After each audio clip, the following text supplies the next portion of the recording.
There's been a targeted attack on a synagogue in Melbourne this morning, and it has sent a thread of fear through the Jewish community over the last more than 12 months since the October 7 attacks last year.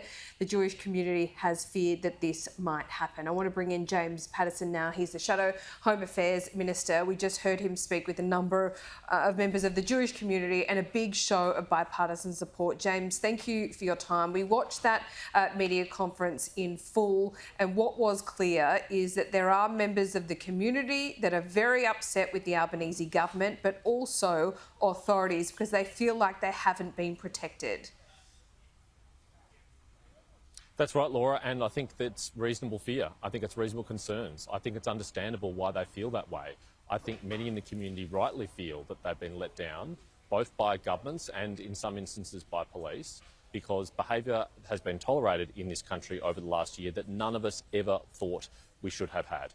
You know, Peter Dutton and I have been saying for more than a year we want two things from the government. We want moral clarity about the crisis of anti-Semitism and the cancer that it poses for our society, and we want the law to be enforced. And the Albanese government and also the Allen government here in Victoria have failed to deliver on either of those things. They've had moral equivocation when it comes to anti-Semitism. They've not been able to condemn it in isolation or with clarity, and they've failed to ensure that police enforce the law. And that is why we are seeing more and more tension, more and more violence, more and more extremism.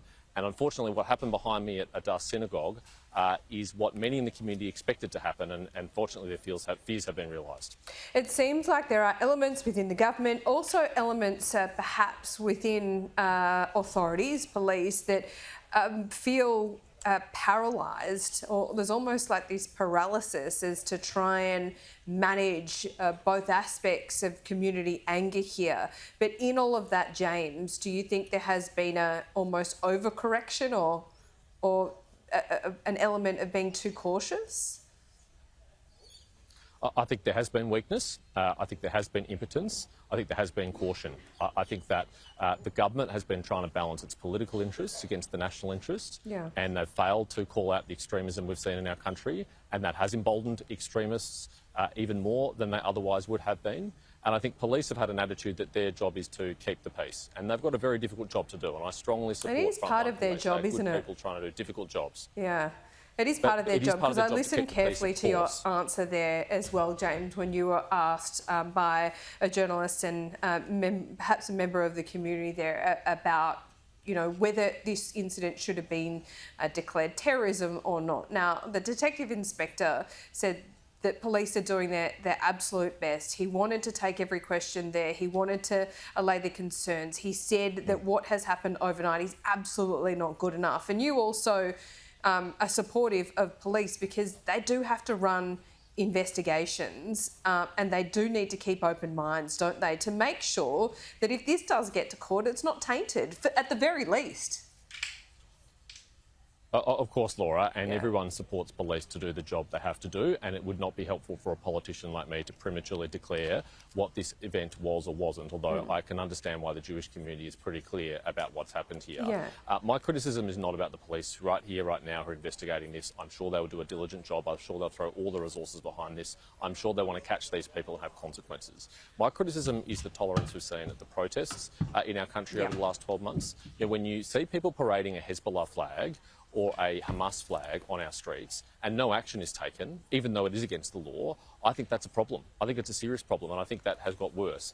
And I don't understand why the Attorney-General, Mark Dreyfus, why the Prime Minister, Anthony Albanese, hasn't made it clear to the federal police, who are responsible for enforcing those hate symbols laws, that they expect to see arrests made, that they expect to see charges laid, that they expect to see convictions sought and hopefully granted by courts, so that there are consequences for this extreme behaviour, so that a message is sent that we don't tolerate this in Australia. Yeah, it's really difficult. Well, it shouldn't be so difficult, but when it comes to allowing protest, I mean, we're a free country, we're a democratic society. The right to protest is, you know, a central tenet of that democracy as well, and you're the party of free speech too. So where is the line? Where are you saying the line is? The rolling protests absolutely aren't acceptable, but how do you draw that line?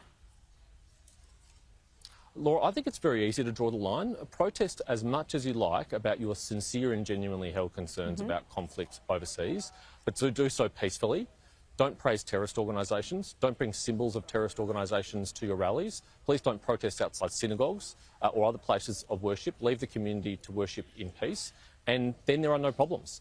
Then it will be tolerated. Then we can have that freedom in this country. But those lines have been crossed. They've been crossed repeatedly, and there have been no consequences. And so no one can stand here today and say, this is a shock, this is a surprise, that we didn't expect to see this. We all feared that we would see this.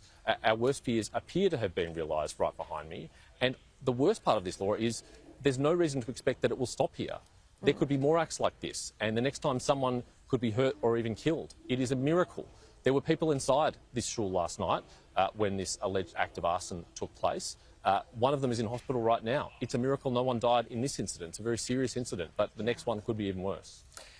Yeah, and let's hope that does not happen. James, you would have seen the statement from our Anthony Albanese this morning. We will hear from him later today. It was very strongly worded. It was condemned in the strongest possible terms.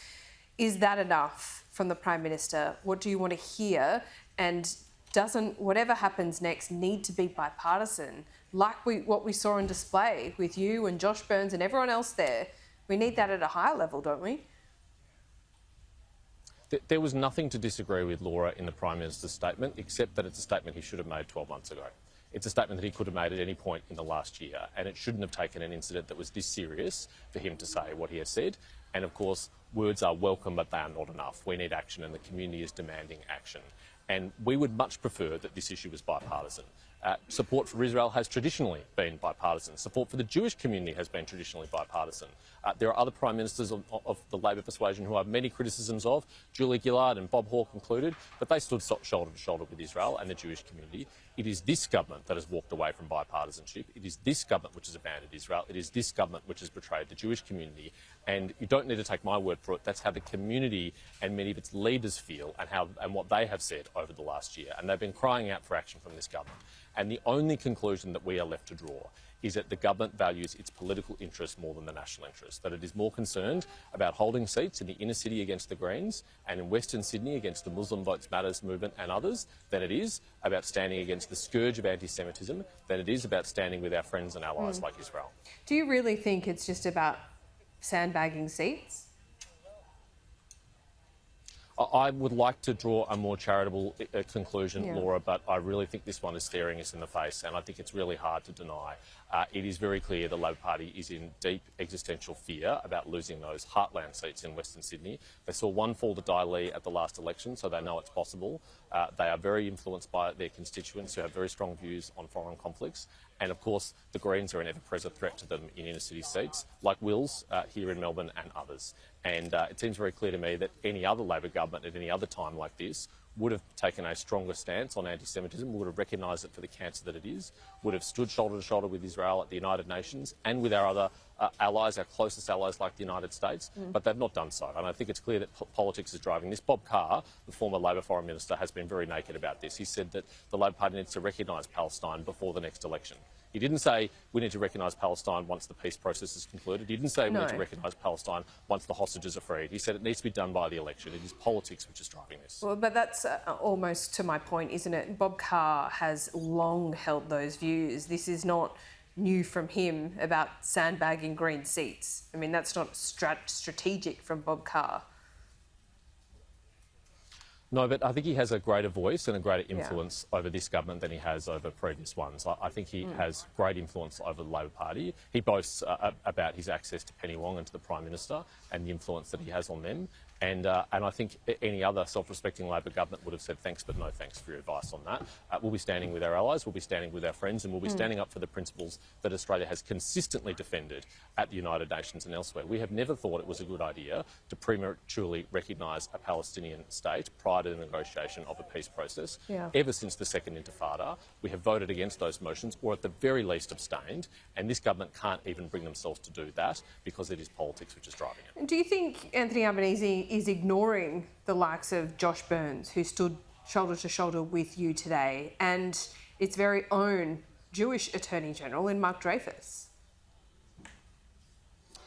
Well, Laura, I'm not in the Labor caucus and I'm not in the Labor cabinet, but it does sound like the Prime Minister has his own very strong, very long-held views on these issues. I mean, let's not forget, this is someone who has previously posted not one, not two, not three, but 4 selfies with Jeremy Corbyn, the far-left leader of the British Labor Party, who was expelled from the Labor Party for his role in fostering an anti-Semitism crisis in British Labor. This is a Prime Minister who's previously been filmed speaking at pro-Palestinian protests where he vilified Israel. I think he's had long-held views on this issue, and I think he's now taking the opportunity to put them into practice.